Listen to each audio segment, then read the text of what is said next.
All right. So, hello, everyone, and welcome back to another episode of Sober Yoga Girl. I am super excited to have on today's show one of my friends here in Abu Dhabi. Her name is Jasmine Taylor, and she is a singer, a radio host, and an entrepreneur. Hello. Thanks for having me. Thanks for coming on. I'm so happy to have you. Oh, this is great what you're doing as well. I love it. It's so awesome to have a friend, and I'm excited to chat more about your alcohol-free journey. Yeah, let's get to it. Let's get to the nitty-gritty. Perfect.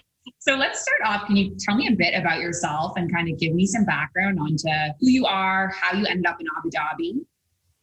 Yeah, so I have been a professional singer for 14 years, and my dad was actually a pilot. He was captain for Etihad and lived in Abu Dhabi. Oh. And so I was always back and forth. And I got to a point where I'd started to make quite a lot of friends here, and I was starting to spend more time here than I was in the UK. And then I just finally made the move.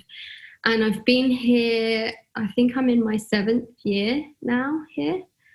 And it's been a journey. It's been a roller coaster for sure. Like when I first moved here, I was very, very much in that kind of party lifestyle. And I think it was actually what attracted me so much to here was the fact that I had the ability to go out and get wasted every day if I wanted to, like compared to the UK where nobody really does anything in the weekdays. It's all just like weekend based, and the pubs in the weekdays they shut at like 10 p.m. and I lived a lifestyle as a musician where I wasn't really working during the week and during the day, so I didn't have the same schedule as my friends. So my friends obviously have to get up for work in the morning, and then I would just be like bored all the time. And then coming here, I'm like, oh my God, people party every day here. Like this is perfect for me. So I quite quickly got sucked into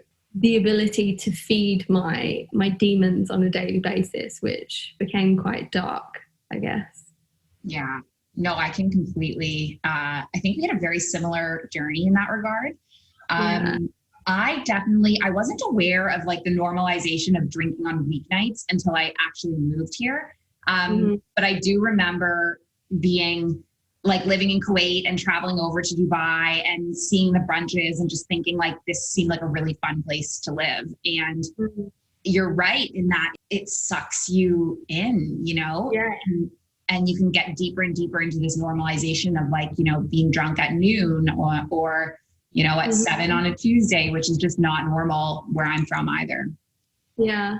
And I think if you're someone that has these like addictive tendencies almost, it can be quite a dangerous place for you to be because it's almost excused here. It's like the norm. It's it's the done thing to go out. And don't get me wrong, like no judgment.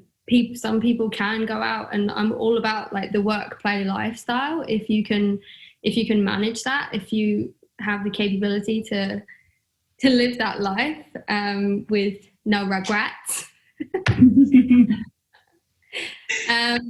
then fine. But for other people, it's a different story. It's not as fun for some people, and I guess I became people. So why don't we back up and you tell me a bit more about kind of your drinking journey in general.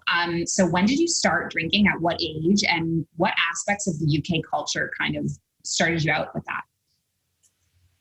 Like quite a traumatic childhood, and I think I started to look for things at quite a young age to, I guess looking back now, I was trying to numb something, but started drinking socially with friends and stuff at school when I was like around 15, but I was actually introduced to my first alcoholic beverage when I was 8 years old. Wow. Yeah. And I think when I was 17, that is when it very quickly became an issue. Like I went through my first kind of severe heartbreak. And I dropped out of college. I moved to Spain, to Magaluf, which is party central of Spain. And I was the youngest person living and working in Spain. I was 17 years old. I wasn't even old enough to be working there. But I managed to sustain myself. And I think from being there, it very quickly spiraled into more than just drinking and stuff. And I think it was there that my habits grew into something that was more than just like socially drinking. It became more of like the binge, or, you know, and I think it was because I was around these older people that were probably everyone was escaping from something. And yeah, that's probably when I was 17, that's when it took a turn. Mm-hmm. Yeah. And then how did it escalate over time? After I left Spain, I came back to the UK when I was 18, and because I'd had a taste of that life and that, you know, partying every day and stuff like that, I realized that I've felt like something was missing then in the UK, and I was constantly searching for that buzz, for that fulfillment, for that numbing. And it took me to some really dark places, like not just with, you know, I started doing other things, and don't know how much I can talk about that on a UAE. But you get what I'm saying anyway. And it got to a point when, even when I was in the UK, that when my mum said that, you know, when the phone was ringing, she didn't know if it was going to be like, oh, Jasmine's dead or whatever. Yeah. And my friends were like, it got to a point where my friends were wanting to put me into a rehab, and it took me to some dark places. But then when I moved over to the UAE, what I didn't realize at the time was that I thought at that time that I was getting away from something. And even though it was the best decision that I ever made, it still was just not really getting away from something. It was replacing something with something else. And that is when, because before in the UK, it was more substance abuse than alcohol. That was, I mean, I know they're two of the same things, but when I moved over here, then I was just drinking even more to replace my habits from the UK. Because alcohol takes you to a place, doesn't it, where it's just completely out of body. It's like somebody else is just, you're letting somebody else drive your car, you know, like bad nights out I was having, or the more drunk that I started to become, the more I started to feel this conflict with myself of, this isn't who you are. Like when you're letting something else inhabit your body so much for so long, it's going to cause this conflict with yourself. And the pain from that conflict almost makes you beat up on yourself harder, and then makes you do it even more. Like it's this horrible cycle that you just get stuck into. For me personally anyway, that's what happened. Yeah. And so that kind of leads me into the next question, which was, what was it that made you want to quit? Well, yeah, it was exactly that. Feeling like just always, I feel very blessed in the sense that I always had this thing in the back of my head that was just like, this isn't you. This is not you. This is not who you are. This isn't, like, I had this overwhelming sensation of like that I was suppressing who I really was. And it was almost like little me inside kept trying to like come up and gasp for air and be like, let me out. And you're just like, no, get back down with a bottle of vodka, you know? And it got to a point where I just was feeling so down all the time. I mean, before I quit drinking, so don't get me wrong, all these stories that I'm telling, I was never really an everyday drinker. You know, I wasn't somebody that woke up in the morning and thought, oh my God, I need to drink. Like it wasn't, you know, I didn't have an issue with it in the sense that I needed it, but I definitely abused it. And before lockdown, I think for that year before lockdown, I'd cut down a lot. You know, I reduced my partying from like 3 days a week to one, I guess. And even still, just from 1 day drinking a week, I would feel like crap for the whole week. Just mentally, like my anxiety was constantly through the roof. My mood, like I was really grumpy, really moody, and just no motivation for anything at all. Like I just didn't have any get up and go. I just felt depressed. I just felt really, really depressed all the time. And then it would get to near the weekend and I'd start to feel okay again. And then I'd be like, oh, okay, I'm going to go do it again. I feel fine now. You know, like it seemed like a good idea again. And I just hated being in this constant cycle. And I was like, I don't want to live like this anymore. I am miserable. I am absolutely miserable. And I knew what was causing it. And what originally started off, I thought I'm just going to take a month off, is now 8 months. Wow. Congratulations. Yeah. Thank you. It's huge. I think you and I, as I'm listening to your story, I just feel like there's so many parallels in it, in that I also really kind of hit this wall with my mental health where I was like, I'm so unhappy and I know why I'm unhappy. And I had worked on every other area of my life, you know, yoga, fitness, eating healthy, sleeping, wonderful job, wonderful city to live in. And it was like, it must be the alcohol. That's the only thing left, really. Yeah. I went to some really dark places like 2-3 years ago, to the point where, you know, sometimes I just thought like, I just don't even want to be here anymore. Like it was just so dark and suffocating and intoxicating. And when you're in that circle, you obviously have friends around you that are doing the same thing as you are. So you feel that like that is your world. So it just felt like, I just remember that feeling of like feeling like I was suffocating with the cycle that I was in and the habits. And I knew that I was being an asshole. I was hurting people, and I was just always acting so out of character, and it was causing me so much grief and so much pain, because it's so hard to have to justify or have to answer for things that you know aren't you. But how do you say that to somebody? How do you say, like, oh, okay, I know I did those things, but it wasn't me.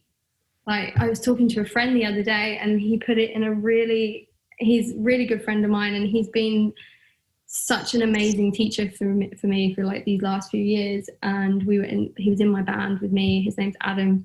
And he gave me a beautiful analogy the other day where he said, it's almost like car insurance, right? He said, somebody borrows your car and they smash it up, and the insurance company is saying, well, you have to pay for this. But you say, but it wasn't me driving the car. And they say, well, it doesn't matter, it's your car. And that's like, your body is the car, and somebody else is driving the car for that time, but it wasn't you. Mm-hmm. But it's still your car, so you still got to pay the price for it, you know? You know, I read a really interesting fact recently in a sober book I read. Did you know that when you're drinking, the human brain doesn't even create memories? Like, it's not that you're forgetting them. I read that, yeah. It's literally just not even creating them, which is just mind-blowing. That was, for me, one of the biggest things as well, was because I just it got to a point where I wouldn't even need to be that drunk or even to have drunk that much to still not remember the next day.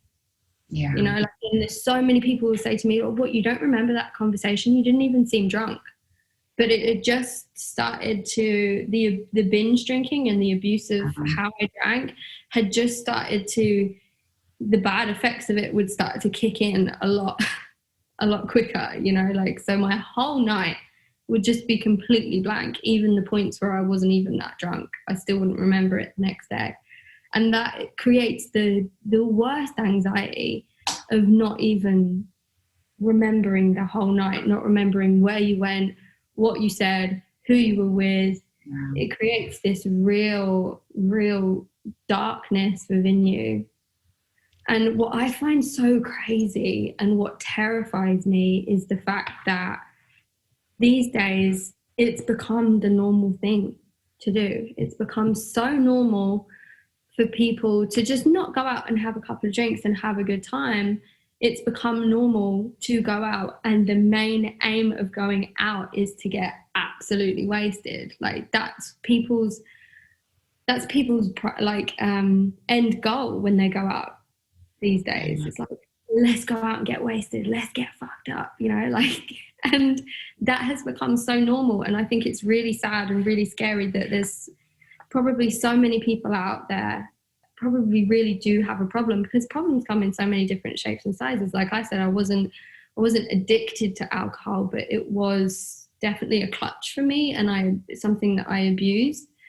And there's so many people out there that probably, you know, should quit or don't even realize how dark the path or the journey that they're on, because it's just become such a normalized thing. But when you take yourself out of it and you're looking from the outside in, now you're just like, whoa. Absolutely. And I find it so interesting that often the people who quit are pegged as having a problem. And, you know, I was sitting at a brunch the other day. I don't go out to brunch very much anymore, but I remember looking at these people doing flip cup at 1 p.m. on a Friday. And I was like, how did it become that I'm the one with the, you know, like I don't get that. And because I'm the one that's choosing to opt out of this, and I have chosen to opt out of this for almost 2 years. And yet it's like, oh, she had a drinking problem and that's why she's not doing this, you know? Yeah. So strange. Yeah. It's only when you take yourself out of it and you start to talk about all of the stuff that you did and the way that you were, and when you relay it to somebody in the way that we now feel about it from the outside looking in, it does sound bad. Like it does sound to somebody else, they're like, oh wow, yeah, you really did have a problem. But what they're not realizing is that they're probably doing those things as well, but they're just not seeing it in that same way right now because they're still in it. Totally. Yeah. It's it's so interesting. Yeah. All right. So tell me about the process of quitting. What was that like? I remember the night before I was going to do my month off, and I was in this bar. It was my friend's birthday and we went for her brunch, and I knew that it was going to be my last day drinking for like a month. And bearing in mind as well, like I was only drinking once a week prior to this, but I remember I think they kicked me out of the bar at the end of the night because I was too drunk, but because they were closing and they were like, it's time to leave. And I remember like all of my friends had left by this point, like everyone had gone home.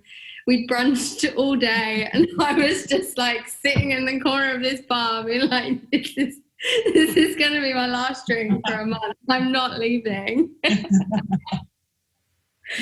And yeah, I longed that night out for as long as I possibly could. And yeah, and the first couple of weeks were pretty hard because obviously in my job as a singer, I'm still having to go into these venues, but luckily at the time it was lockdown, so I didn't have to be faced with it the way that I normally would have when I've said that I'm going to do a month off before.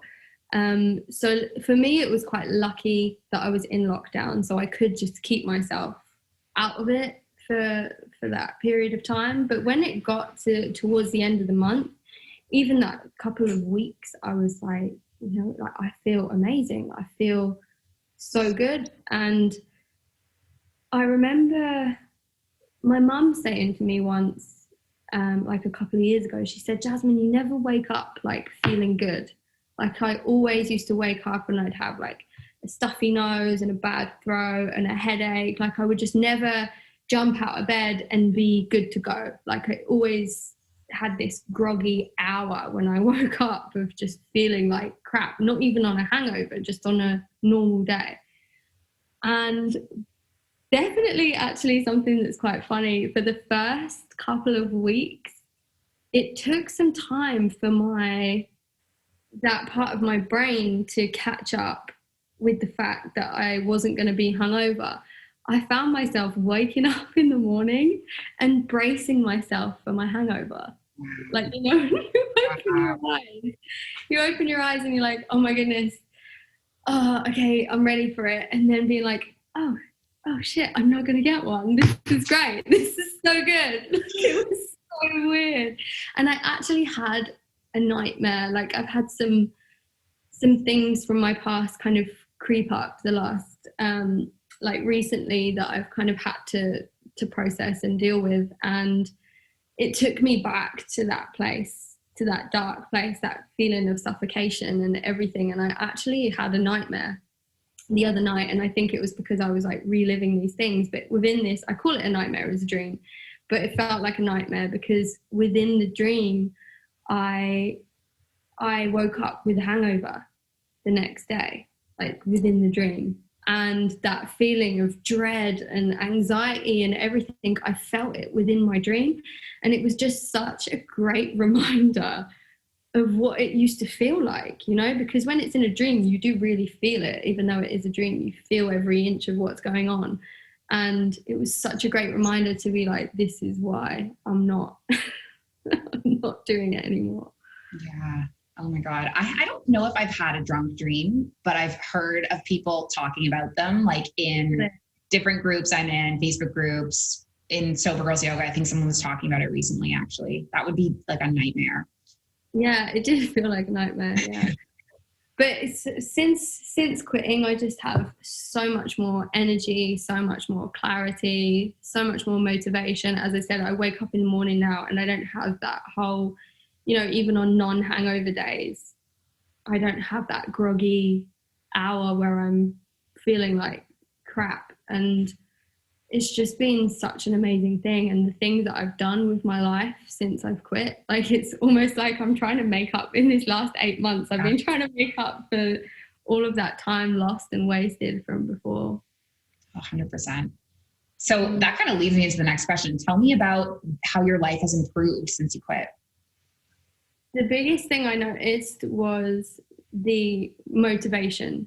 There's the anxiety, because your anxiety levels are reduced massively. This fear that we all have naturally within us, that we create ourselves, is reduced massively, in the sense that something that I would have been too scared to do before, like even ask somebody a simple question for something that I want, you know, in terms of like business or whatever, those questions that I didn't ask before, or the help that I don't know what the best way of putting it is. Basically the fear of doing things is minimized massively because your anxiety is reduced massively. So your feeling of self-worth goes up, like is increased so much, and the motivation to do more is increased as well because your energy levels are so much better. So you just, for me personally, I've just been all round, like my motivation is on point, my go-getter attitude, my fear is reduced, my anxiety is reduced, my decision-making is definitely improved, but that's something that I've always struggled with anyway. I'm a very, very indecisive person, but that's definitely improved as well. But in a sense as well, that you challenge yourself more to just be like, okay, make a decision. Like your thinking is so much clearer, like that brain fog is just gone, and you don't realize, you know, when you think about quitting, you're just thinking about the kind of superficial things at first, and when you actually do it, you just have no idea of how much else that you hadn't thought about that it was affecting your life, and how much that you start to gain that you didn't even realize that you were going to gain. Yeah, absolutely. Yeah. It's amazing. It just seems like it's been like a complete life changer for you. It has. Like, I was talking to my friend yesterday, and when I talked about something from the past, because I was talking to him about, you know, this stuff that I've had to kind of deal with, it's come back to light recently, and he said to me, it's so crazy, like, talking about that version of you, because it feels like just such a lifetime ago now, like that person, just like who was that, what that person existed, I don't even remember that person, you know, like it's it's been it's the best thing I've ever done with my life. It's been such a transformational experience, and I finally feel like I'm embodying who I really am. Yeah. And that those demons aren't coming in to take over anymore, and it's just been the most rewarding experience. And there's been times, don't get me wrong, it's hard, like when your friends are going out and doing stuff, there is that little part of you that thinks, oh, like I just want to go and let my hair down and blow off some steam and stuff. But then you're just like, but for what? Like, when you do go to these things and you were not drinking, you very quickly realize that you're not actually missing out on anything. Yeah. And realize how much that you are actually gaining from not doing it. Like the pros outweigh the cons in such a huge scale that it becomes something that you don't feel like you're missing out on at all. Yeah, absolutely. I totally agree with that. Yeah. So what are your new projects now? Like you said that you've gotten so much motivation and you're just kind of like, a go-getter with all these different things. So tell me about kind of what the new projects are in your life. So I've been teaching a lot of private vocal lessons at the moment, and I'm taking that to like another level where I am holding workshops for adults and for kids. I'm doing like some musical theatre courses for kids, and then I'm doing some like healing singing workshops as well for adults. And also just started a new dream job as well as a radio presenter as well. So I started that a couple of weeks ago for Capital Radio UAE. And that's just been amazing because I had that wrote on my vision board a year ago.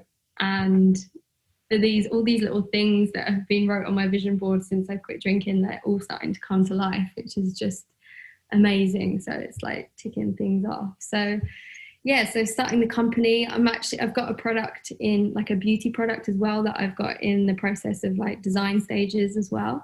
So lots going on. It's amazing. And we have our brunch coming up, which is really, I was just going to say that.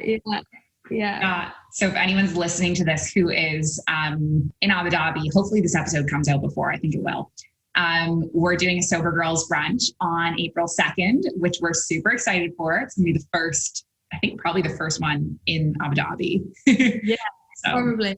Yeah, that would be awesome. Like alcohol-free mocktails and a nice vegan 3-course meal, some singing, some painting, yoga. I'm really excited about it. It's going to be beautiful. Yeah. So if my listeners are interested in connecting with you, where can they find you? They can find me on Instagram at Jasmine Taylor Music. Jasmine with an E, just for all you people that like to drop off the E off of Jasmine. Like Anne with an E. Do you know that? Anne with an E, Anne Gables? Or is that too Canadian? Oh, that's pretty much standard in the UK, I think, Anne with an E. Because she had a big thing about the E in her name. Okay, can you do something fun? Yes. Okay, I have some either or questions for you. All right? Uh-huh. Kind of a lightning round. Okay, coffee or tea? Coffee. Coffee. TV or book? Book. Beach or mountain? Oh, mountain? No, beach. Scary movie or funny movie? Funny. Okay. Mac or PC? Mac. Oh yeah, me too. City or country? Say that again? City or country? Country. Iced coffee or hot coffee? Hot coffee. Coffee cup or thermos?